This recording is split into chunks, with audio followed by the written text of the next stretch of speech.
আসসালামু আলাইকুম দর্শক বন্ধুরা, আমি আপনাদেরকে আজকে দেখানোর চেষ্টা করব যে একটি রোলিং মিলে বা রড মিলে কিভাবে রড তৈরি করা হয় এবং কিভাবে মালগুলোকে গলিয়ে, মাল বলতে লোহাগুলোকে গলিয়ে কিভাবে এই মেশিনের দ্বারাই রড তৈরি করা হয় এবং রড বের করা হয়, এবং পাশাপাশি দেখানোর চেষ্টা করব একটি রড মিলে কত কি যন্ত্রপাতি, কোথায় কীভাবে কেমনে কি করে, কোন জিনিসটার কী কাজ সেটা দেখাবো। এই যে এখন দেখতে পাচ্ছেন, এটি হলো বয়লার। এটিতে মালগুলোকে গলানো হয়, ভিতরে মালগুলোকে এখানে ভিতরে গলিয়ে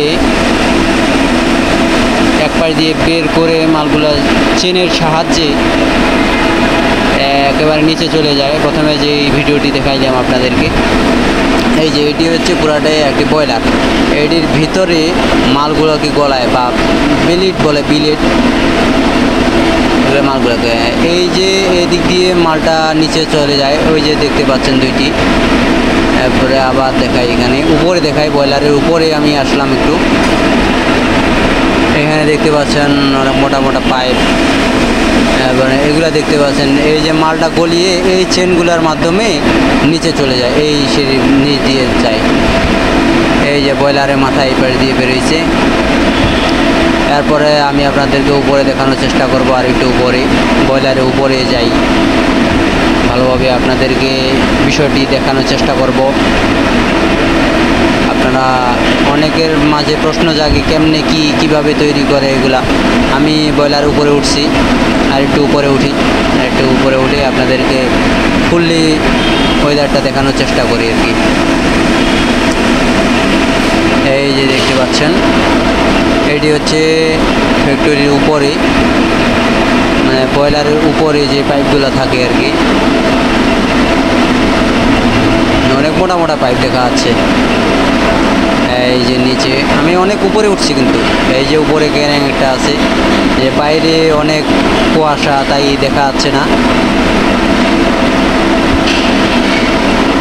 এই যে এটা হচ্ছে একটা ওয়েদার।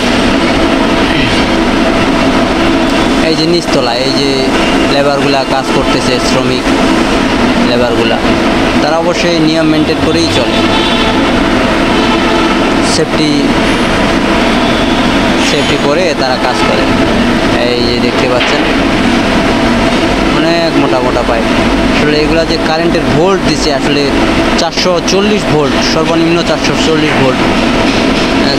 এগুলা অনেক সাবধান, এগুলাতে চলাফেরা করাটা অনেক বিপজ্জনক।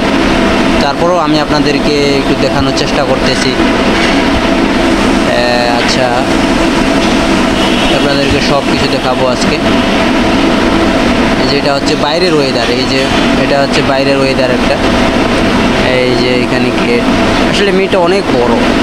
এটা তো শুধু এক পাশে, মিলটা আসলে অনেক বড়, জায়গাটা অনেক বড় করে করছে।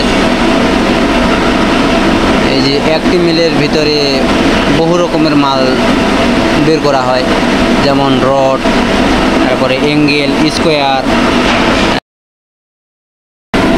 দর্শক বন্ধুরা, আমি আছি তোফায়েল আপনার সাথে। ভিডিওটি যদি ভালো লেগে থাকে তাহলে অবশ্যই সাবস্ক্রাইব করতে ভুলবেন না। এরকম নতুন নতুন ভিডিও পাওয়ার জন্য সাবস্ক্রাইব করে রাখুন। ধন্যবাদ।